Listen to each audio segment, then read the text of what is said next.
Hi, James here again. Welcome to the second episode of the Players Lounge. Myself and my mates Joel and Lincoln, we're going to be discussing 2 points today. We're going to be looking at cheap guitars that we'd regard as keepers, and also kind of expensive branded guitars that maybe aren't. So as usual, if you've got any comments, you want to give us any input, comment below. Enjoy. Okay, right. So, cheap guitars that are keepers. There's actually quite a few, isn't there? Yes. They're not actually difficult things to find. I'm sure we'll get into the sort of conversation point of it after we've each come up with our conclusions. But for me, I think it has to be, and I've actually got one as well. Not that it looks much like one now, but I'll explain that. Squier Classic Vibe Series. Right. I think this was about, there's loads in the range. I do Strats, Tellys, all the usual kind of stuff, and a 60s jazz bass. Now, despite the fact this is no longer really a Squier jazz bass, because not that there was anything wrong with it. I like a nice big chunky neck, so I actually made a new neck for it. So that's a different neck, but that doesn't mean there was actually anything wrong with the neck that was on it. I just prefer something a bit fatter. Okay, same pickups. Pickups sounded great, but I preferred something actually a little bit lower output. So I got some of the custom shop vintage reissue 60 pickups, and also I like the flexibility of the stack knob circuit. So I've actually put a different neck on it, different pickups, and built a new circuit for it with a series parallel switch as well, so you can sort of get a humbuckery sound. But that doesn't mean that basically the thing straight out the box for 300 quid was fabulous. Really, really nice jazz bass, balanced well, and all the rest of it. So I've had quite a few sort of the Tellys and the 50s and 60s style Strats and stuff that they do in the same range in the workshop, just again for custom alterations, people wanting to change certain bits and pieces. But they've all been consistently nicely put together, nicely made, great sounding, really cheap guitars. So for me, got to be Squier Classic Vibe Series. Excellent. I've played quite a few, obviously having them in the shop, and they're really cool. And they always make you look twice because you expect them to be something like, not custom shop level, but when you see the kind of the vibe being the main word, is that they always make you kind of just do a double take, because there's like a white Strats with gold guards, or the things like that and really authentic looking bursts as well. On them. They don't look perfect example. Yeah. I had no idea what that, because you started playing that with Lavendel Road, didn't you? I wanted something that's a bit more flexible, because I've got that old 50s P bass, which is great, but it basically just does one good noise and that's it. So I wanted something like I could actually get a few different sounds out of, and this was a perfect vehicle for it. I had no idea that was a Squier. So there you go. Interesting. And most of it isn't. As long as it's got Fender on the headstock, fine. Well, that's fair enough. I mean, I feel I kind of want to go next because of what we're talking about now, because mine's got a hat on it. Hang on. Mine's also a Squier. Yay! But it's not a Squier. It's this was a Squier that I was bought in 1996, I believe, by my late grandmother, who sold her Mini, her early 80s Mini. And I can't remember if it was an Austin Mini. It would have been an Austin there, wouldn't it? And I used to sit in that in her garage and play, pretend to drive and everything. And then I don't know why, but she decided to sell it. And with what she sold it for, she bought me my first electric guitar, which was a red Squier Strat. So obviously, as you kind of you could quite quickly outgrow guitars. And I did with this. Within a couple of years, I had the Clapton from from last episode.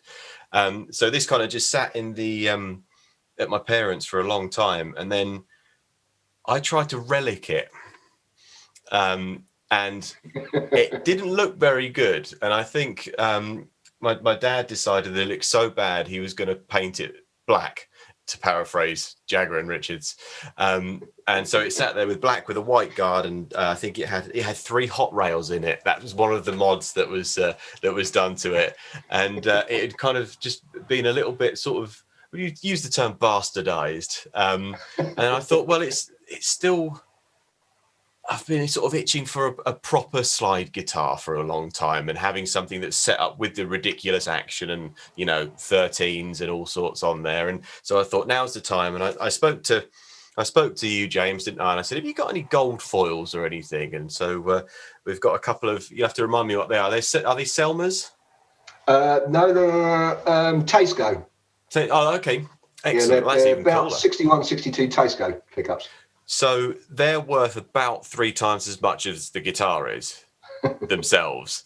So, but this was a couple of years ago. I brought it to you. Must be now, yeah. I think it was, yeah. And so basically, we cut the. I say you cut the pick guard to fit the 2, and then we wired it with a 3-way switch, and then then it gets interesting. See if I can remember it now. So it's a standard volume, and then it's your standard tone, with a push-pull to knock them out of phase, so you get this real cool honky sound in between.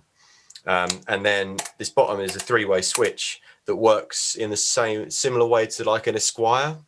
So in the first position, you can see that on there. First position is volume and tone as normal.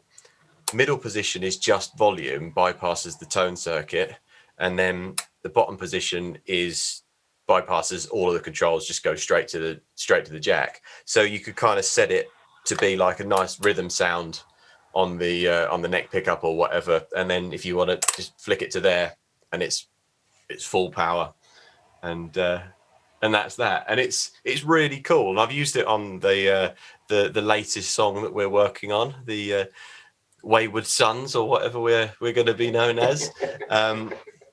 But yeah, again, this was just. Oh, and I stuck I managed to get hold of a mini badge to stick behind the bridge. So a little reminder of where the funding came from. That's absolutely cool, like yeah. So and obviously it's the official Squire Fender headstock. But we put new tuners on there as well. But yeah, I love it, and it's the best slide guitar I own, and it's horrible to play, and that's what a slide guitar should be. The strings, I don't know if you can see quite whether it'll pick it up, but there's a fair gap. Oh yeah, that's quite scary, isn't it? Yeah. Between there, so but it's good. It's nice to have that kind of that to hand for certain things. You say that's mid-90s. The truss rods weren't particularly manly then, so I'd imagine the truss rod's about as tight as it will go, and if you've got 13s on it, that's what you're going to end up with, basically. Yeah, exactly. Yeah, but that's what you want for slide, and it's nice to have that and not worry too much. You can still fret, and it doesn't lose its it doesn't seem to lose its intonation or anything. So it is doable. But yeah, that's sat in. I think that's in open D at the moment. But I've with I can't know if they're 12s or 13s, but you can drop down to open C if you need to, and it doesn't sort of hang off the guitar. So yeah, 2-0 to Squire. Anyway, well, 2-0 originals. Yeah, the Squire Triggers Broom signature series. Absolutely, yeah. Go on then, Lincoln. What's yours? Well, mine's completely different to that. I've had loads of guitars like this because I am someone who I'm quite happy to take a punt on something without trying it. I know that's the biggest mistake you can do in buying guitars, but I've lost and won on that policy pretty much the same amount. So in the end, it doesn't work out too bad. But this is one I took a punt on, and I'm so glad I did. It's horrible. It's really bad.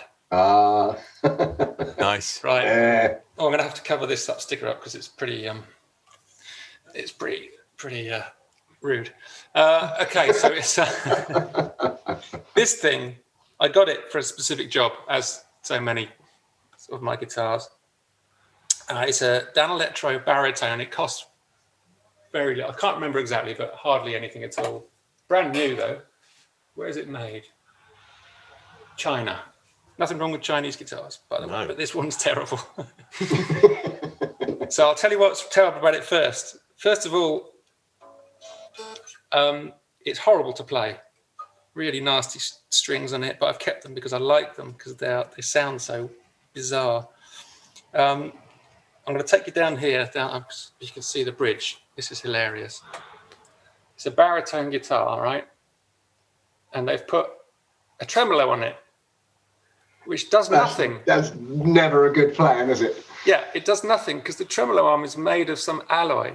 And when you push down on it, the arm just bends. The bridge doesn't move. Hilarious. When I first got it out of the pack, I don't know if you can see, I'm going to go right in close. Under the bridge there, can you see that little nut? Oh, yeah. Yeah. So the nut's made of the same alloy. And as soon as I tuned it up to pitch, the whole bridge started caving in. Because it's basically absolutely not made for the tension at all. So I popped a nut under there, and it's been there ever since. If you can see the two screws that hold the bridge down, they're bent forwards because they're basically the exact same screws you'd go and get if you went to B&Q and bought some Phillips screws. Nice. So, I mean, it's made out of recycled cheese. Yeah, I mean, it's basically made of cheese. It's light. It doesn't weigh anything. I doubt there's a lot of wood involved in this instrument. However, it sounds absolutely amazing. I've used it on so many recordings. It's obviously for like vintage twang. It's just absolutely got it with the lipstick pickups. They're really cheap versions, so that's even better as far as I'm concerned. Mm-hmm. I've used this on so many things. For recording, it's one of the best things I've ever had. You have to kind of every 8 bars retune it. Yeah. And sometimes if you're doing some open sort of stuff, you have to decide what notes you want to be in tune and tune them. Do you know what I mean? Tune them as you play them, sort of thing. I don't want to mess with the bridge. I don't want to touch anything because I'm convinced that that's what makes it such a great sounding instrument. So you won't be seeing this in the workshop for improvement. It's going to stay exactly as it is. I've kept the original strings because they feel like, you know how most strings are made of steel, but they're coated in something nice. These feel like they're not coated at all. It's just like having cheese wires. And it's just hilariously funny guitar. But one of the most recorded guitars that I have. Wow. It's unbelievably good. Such a useful tool as well, baritones, aren't they? Absolutely. But even not necessarily for the low stuff, even high up, it just sounds completely different to every other guitar. It's just completely, I don't know, twangy and nasty and gnarly. Yeah. In no way clever at all. That's one of the contenders that am I pointing in the right place? In the corner there.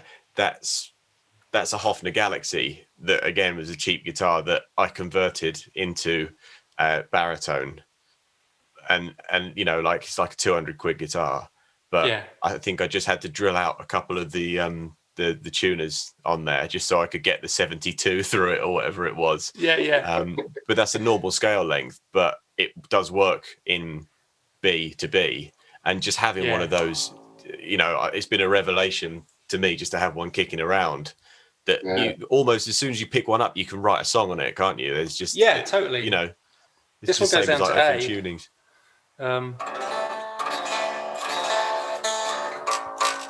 I mean, it's just so nasty. But you can do. I mean, it's like you never get a spread chords like that on a sort of twangy, deep sounding. Actually, it's in tune. Good God. Wow. I won't touch it now. Only in that position. Only in that position. Don't breathe on it. Anyway, that's mine. But the whammy bar has to take the prize for the best bad design ever. I mean, it looks like Uri Geller's been around. Yeah, literally. You do that, look, and the bar just bends. The bridge isn't moving. It's like the placebo. But you feel like you're doing that. Yeah, the placebo whammy bar. Great band. So I would recommend buying a Danelectro baritone. I don't know what the model is, but if it's anything more than 200 quid, it's not the one that I got because that was so cheap. I think I remember seeing those in regular tuning versions of those probably 10 years ago, because I was looking at something similar. I can't remember what they were called. Were they like U57s or something like that? I can't. There's. I think I think 67 something. They might have put them out as some sort of pawn shop type thing. Yeah, I think I'd looked at those, but I could never find, and it was that shape one that I always wanted, but could never get hold of one. But they were great. They'll float as well if you put them in the bath. It's definitely wouldn't sink. I thought you talking about the Tremor. I thought, surely not. A floating trem. Is that what I mean? So that's mine anyway. Okay. There's loads of others I could have chosen, but well, that's the interesting thing about it. Within that kind of the cheap price range, there's invariably some actually really usable, really nice guitars. But the thing I find, I'm trying to think of a few other ranges. I had a Epiphone 339 come into the workshop a little while ago, just for a fret dress, because it wasn't that old, but it had just been played to death. And it's a fabulous guitar. Again, I think you'll be able to correct me if I'm wrong here, but I think they're only about $350, something like that. They're not a lot of money, but really nice sounding guitars. Also, like the Ibanez Geo series. Yeah. The sort of cheap Ibanez ones. Great rock guitars, for the money. But the great thing about all of these things is they're perfect, as long as the kind of woodwork sound, they're perfect vehicles for experimenting with different pickups and customizing and messing around with. So but they're perfect for that kind of stuff. That's it, isn't it? I mean, those Epiphones, like particularly now, without doing a sales pitch, the new Epiphone stuff is incredible. Like, I mean, very recent, like the last 6 to 12 months, the stuff that they've brought out has been absolutely amazing. And it's like it's such a shame that, in a way, that the name Epiphone is now associated with budget guitars, when originally, obviously, it was its own brand, separate entity, and really cool stuff. And they've just brought out reissues of the Coronet and the Wiltshire and all this, and it's so tempting. Single pickup, single P90 hardtail one for I think they're 300 quid. That's amazing. With 400 quid at most, and it's just it's ridiculous. And you think, I could have fill another rack just with the cool stuff that they're doing. Interesting guitars that maybe only do one good thing, but that's within that price range. I think that's the beauty of it. Like, expecting a guitar like that of that price to do what a Sir or a PRS would do is unrealistic. But you think of those old, the Tiescos and the Harmonies and all that kind of thing that you get in the 50s and 60s. They were dogs, but they did one thing really, really well. And there's something. Dog.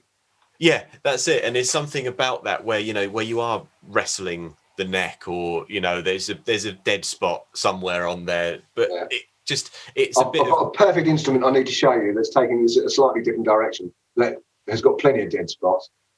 So it is a brand, but obviously it doesn't count like that. But the other thing I thought it was worth mentioning about is, you'll recognise this, Joel, because I play it with the Miskins when we do our acoustic stuff.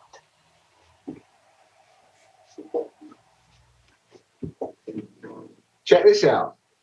This is a mid-60s Vicente Sanchez student model, sort of 7/8 size guitar that I got out of a wheelie bin. So this is technically a free guitar. So that's when I found it. It didn't have any tuners on it, and the bridge had come off. So you can see why I've had to stick a new bridge on it. So, folks, if you see a guy with a flat cap at night rummaging around your bin diving, James pays the bin dipper. It produces a really nice noise. The action is utterly terrible. I don't want you to see it from there, but it's dreadful. Just about low enough to be able to sort of go up to about the 5th fret kind of thing. It sounds great. It's got a really lovely pinky kind of tone to it, but there's a few notes that it just doesn't like. So once you've actually played it for a bit, you kind of get used to where to play certain notes. To avoid the top E and play the E there and that kind of stuff. But it's actually a really nice sounding guitar. And again, almost every bit of classical guitar I've recorded, I've actually used this rather than quite an expensive Hofner that I've got. Yeah. That's, sounds nice in its own right, but hasn't got the attack and the kind of tension that this thing's got. So nothing wrong with again, from a point of view of finding out, sort of learning your trade, if you like, finding something that's actually a bit of a nightmare to play and seeing what you can do to improve it. There's no better way of understanding your instrument than messing about with it. And if the guitar costs nothing or next to nothing, you're not going to lose anything. So if you try and correct, a buzzing fret or something like that by adjusting the truss rod and you break the truss rod, if the guitar costs nothing in the first place, you haven't really lost anything, and you'll know not to over tighten the truss rod anymore. So there's always something to be learned from anything, Yeah, and I think it's good to start. If you're the way a guitar makes you play is obviously really important as well. And if you've got like a horrible neck on something and you really have to fight it, you get better quickly as well. Yeah. You have, I mean, even it's slightly different, but my Nocaster's got an enormous neck on it, and you really have to consider every note you're going to go for. Whereas like the Clapton with its flat radius and the nice comfortable V, you can pretty much get away with anything. It's almost like you've got stabilizers on it, but having something that's a bit quirky, same as when you're using like 12s or 13s, and you're not quite sure how it's going to come out. There's something really, really cool along, that you can do with that. So it seems to add sort of conviction to what you're doing, doesn't it? Because you've got to commit in order to make it to make the noise you want it to. And you realise that actually you don't need to play half the notes that you think you need to play. You just need to play one good one. So absolutely. This is a whole new video in itself. The playing stuff. So next we've got so we're talking about sort of. There's a part B to this, isn't there, James or Lincoln? Yeah. So that's we've kind of covered the cheap guitars side of things now. Now we're probably going to have the controversial bit. Now, I have expensive guitars, or branded guitars, if you like, that tend to be a bit more expensive, that were really a disappointment. That's kind of what our next subject is. Now, of course, the funny thing is that if it's a guitar that I wasn't very impressed with, I tend to move it on pretty quickly. So I actually haven't got a guitar to show you for this one. And I'm going to make a kind of sweeping generalization initially, which I know you guys are going to probably wince at. But I can get it down to quite a narrow kind of window. I'm going to say any semi or acoustic Gibson made between 2004 and 2016. To be honest, James, you're not alone. There's quite a few people on YouTube that might have noticed that as well. Yeah, the difficult thing is, that doesn't mean they're all terrible. No. There's some great guitars that were made from what's that? It's got to be Montana and Memphis, isn't it? I suppose the factories. Well, Montana's acoustic, isn't it?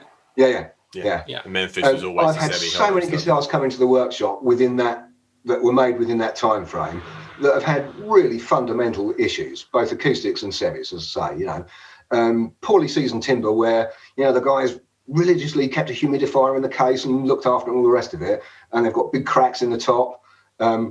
Terrible checking lines where the finishes started to go, all that kind of stuff. Just where it's poor, the timber's just not been seasoned very well, From the point of view of the electrics, I've had several come in. People have bought guitars, again without seeing, that have been delivered in a box from a box shifter kind of thing. And they turned up and they thought, the action's not very good. They brought it to me and the truss was broken out of the box, all that kind of stuff where the quality control's just been dreadful. So they don't do it anymore, that's why. So that's it for me. It doesn't seem between you two to be quite as controversial as I thought it was going to be, but I'm not going to argue with that between 2004 and 2016. I'm going to say that there was some very, very questionable things that Gibson did during those years. But having been, I went out there last year. I went to Nashville to have a look around the custom factory, and we worked quite closely with the guys there. That it's a completely different company now, and the stuff that they're putting out, all right, it's not cheap, but it's very, very good. Quality's back up there. The quality is incredible, and some of the stuff that, again, across the board, go back to the Epiphone thing. They've just skimmed off all of the unnecessary stuff that they were doing, and they're just basically, there's like, here's vintage style, here's modern style. This is what you need. This is what, pick your avenue kind of thing. And every company that's mass producing guitars, so not the custom shop stuff, every company is going to make some turkeys every now and again. Stuff's going to slip through QC and get damaged in transit and all this kind of thing. But, when you see some of the stuff that they're doing now, just the just simple things like SG Juniors that they just, USA ones, so like sub a grand really, or around a grand, and you see it, you just think that's incredible. There's no robot tuners, there's no strange things on dials and weird switching. It's a piece of mahogany with a P90 in it and a volume and a tone control. And not much to go wrong. Just do that. They've nailed it. The new guys just do what they do the best. That's basically it. And I think, now they've done that, it's exciting to see what they're going to do next, kind of thing. Like I say, without making it kind of a sales pitch, I think it's quite important to add that, everybody's aware that sort of Gibson did make some utter rubbish for periods of time, but that doesn't mean they didn't put out some nice guitars as well. I've seen when they Les did, Pauls and other solid bodies that were great from that time period, but just in general, they always seem to have fundamental build quality issues. But when they did do a good one, I've done so many times, is they started using the modular circuits, mounted on the earthing plate and the connectors just for ease of assembly. And I've had so many come in with just dreadful earthing problems where, they just hum all the time, just out of the box. So I've had to take the old circuits out and build a proper one, that kind of thing. Just a bit shoddy. But yeah, good to hear that they're kind of bringing it round. But when they, I think they're probably one of the only brands where during that time you would have to play maybe 20 acoustics to find the one, but the one would be superb. It would be, there would be like this, and then they'd be up there. Whereas you get like Martin would be kind of like that. There was Gibson stuff seemed to be quite poor, and then there'd just be this absolutely astonishing thing that would come out of nowhere. I remember playing a Songwriter that I wish I'd have bought. This is around 2015, I suppose, and this Songwriter was just miles above anything else. And obviously that didn't hang around long. But it's and I suppose there's quite a charm in that. But then people don't have the time or the inclination to decide to go and play 20 guitars now to pick the right one, really. That's a charm when you're a small independent builder. I think the responsibility of a big brand is to have consistency. Absolutely. Yeah. It's the same with, it's like buying a car in a way, isn't it? You want to know that, you know what you're getting. You're going to stick your key in the ignition and it's going to start. Yeah, that's right. Absolutely. I'm being interrupted by my cat who wants to get out, so bear with me a second. Shall I go next then? Yeah, well, my perspective has changed completely about 12 years ago when I stopped doing pretty much full-time gigging and into full-time recording. And which is, before that point, I would never have touched anything that was cheap or unreliable at all, because when you're gigging, you need total reliability, tuning stability, playability, quality. So all your big brands with the decent models, the PRSs, the Gibsons, the Fenders, all that stuff, that you'd always go for that. And I would totally endorse that if live is your thing. Once you get into recording it flips on its head completely. I've rarely used any of those brands for recording. I don't know why. They just don't have the character that sort of weird guitars have. But a few years ago, I had a project come in. I had to do a rockabilly album. And I thought, well, I'd better get myself a Gretsch guitar because I didn't have one. And I kind of assumed a Gretsch guitar would deliver the kind of tone that I was after. So I which Gretsch guitar? Well, I'll get the big one, which is this one. Oh, yeah, the White Falcon. And I think it's a 2003, so it's one of the Japanese ones. These are not cheap guitars by any means.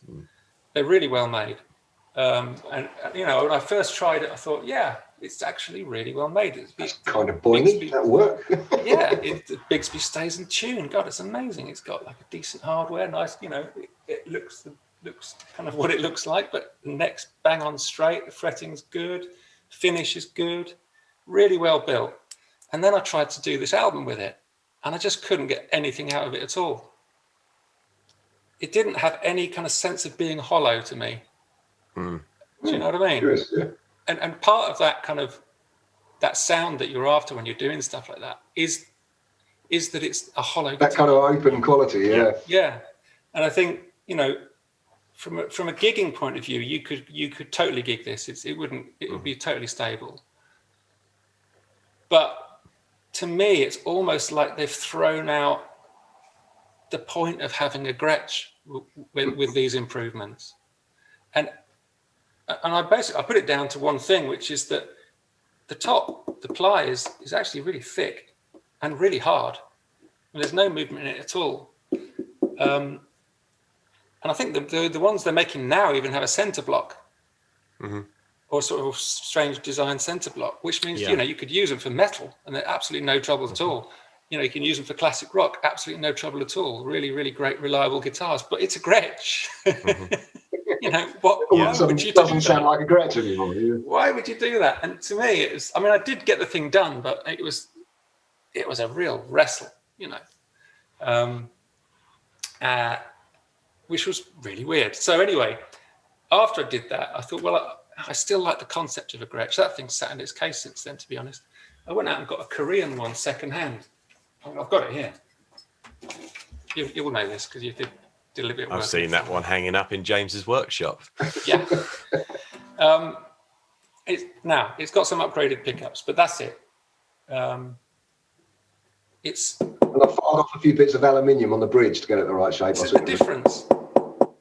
Yeah. Straight away, that other one is like a 335. That's hollow. Yeah. And I mean, if I'd have had that when I'd done the Rockabilly album, it would have been done in half the time. I way prefer this guitar. To me, this is a Gretsch, and this is cheap. This is the cheapest one they make. It's just like a 3-ply top. You could push it in. I mean, you wouldn't gig with it because unless you're doing just clean sounds, you'd be fine. But for recording, that's the way to go. The cheap ones. I don't want to sound like I'm dissing the modern Gretches because it's all about what you're going to use them for, isn't it? Absolutely. Yeah. But in terms of a guitar that is proper money, quite disappointed. Can I go next? Since you're the last one, Joel, I guess that's probably the good plan. Yeah. Well, yes, fair enough. I'm losing track of where I am. I'm not used to being awake. Or can I go at all then in that case? So mine's a Gretsch as well. Oh, interesting. But I don't own anything that's like expensive that I don't like, because generally I'll obsess over something, and if I'm going to spend good money on it,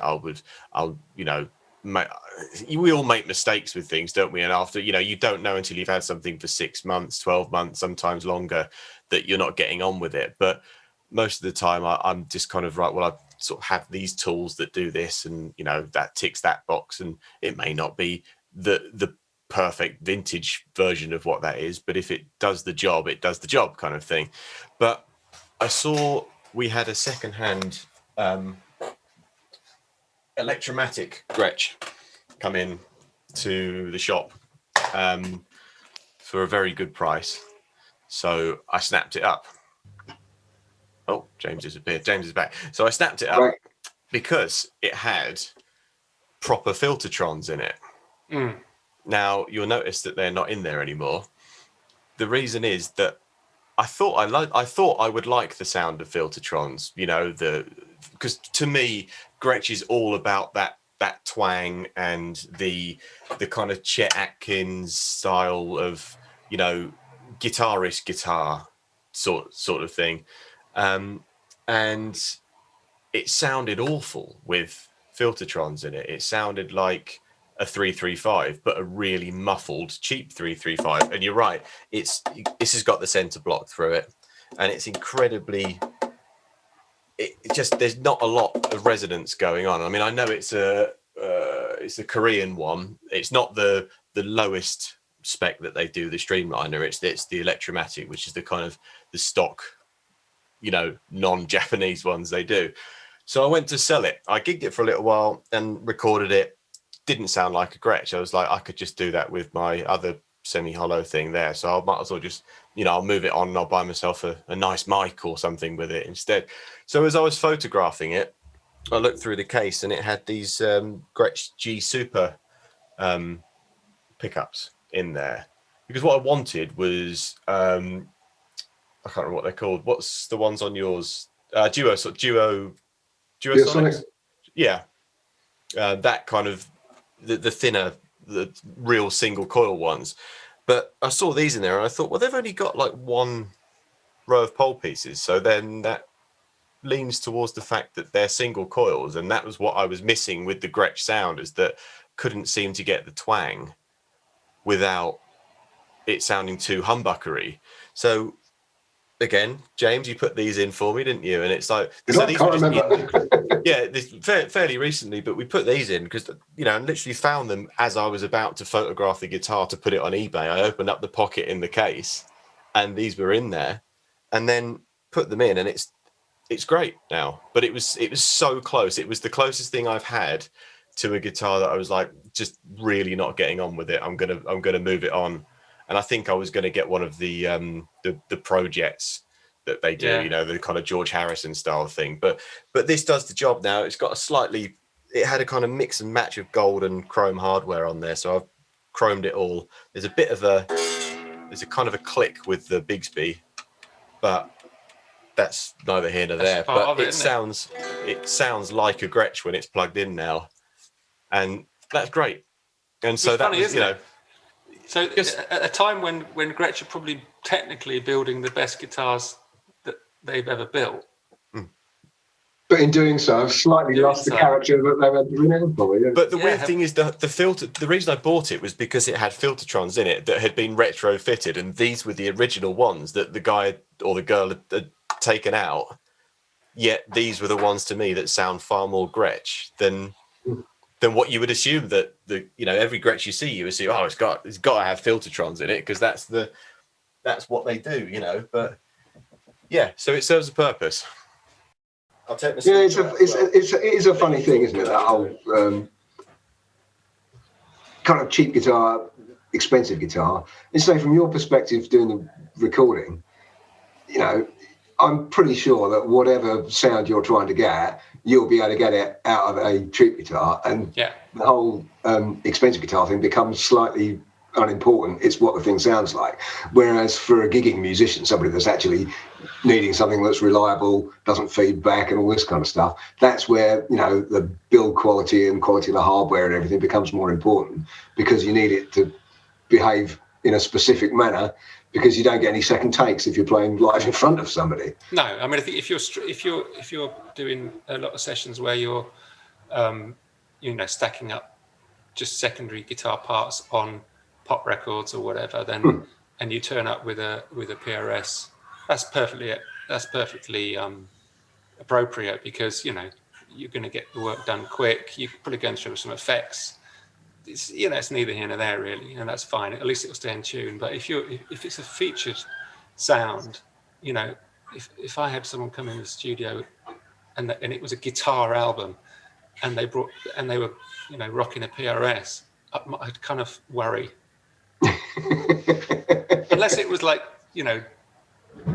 predominantly distorted sounds, in which case again the difference is the characters of instruments. Yeah, as much of it comes from your amp in that case. Fade into a kind of a general, rockiness. But if you want like tones of a guitar rather than the amp, it's the vintage stuff is just better. And weirdly, the cheaper stuff, the really nasty stuff, tends to have more of that vintage quality. Yeah.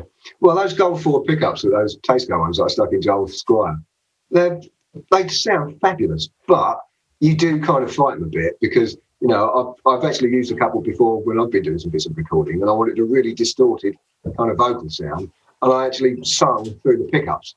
Yeah. Some Tasteco pickups, holding the guitar in front of myself, and that's not exactly ideal if you want a nice clean. No. And if you try and do that live, then they're just going to squeal at you without. Yeah.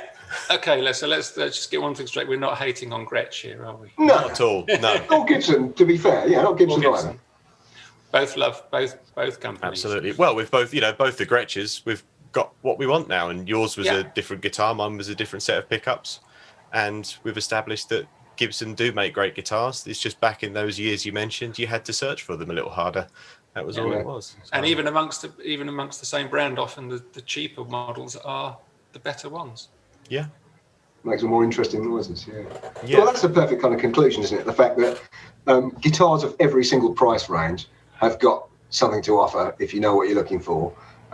If you're after specific sounds, quirky, interesting things are often the way forward. You don't need to spend a fortune for it. If you're after something that's going to be reliable, stays in tune, and all the rest of it, probably steer towards the more expensive end. That's kind of all you can really draw for. If you're going to fly internationally and put the guitar in the hold, you need a Telecaster. Yeah. You can just take the neck off it and put it in your suitcase. Yeah. So, that's it. Something that doesn't break when it gets dropped by baggage handlers. Yeah, that's right. But yeah, I think that's a very good summary or conclusion to what we were talking about. I think you've managed to surmise everything, James, nicely into a 15-second soundbite. If I could cut it even shorter, most guitars have really got something to offer. There we go. Excellent. There we go. Thanks. Same time next week. Cool.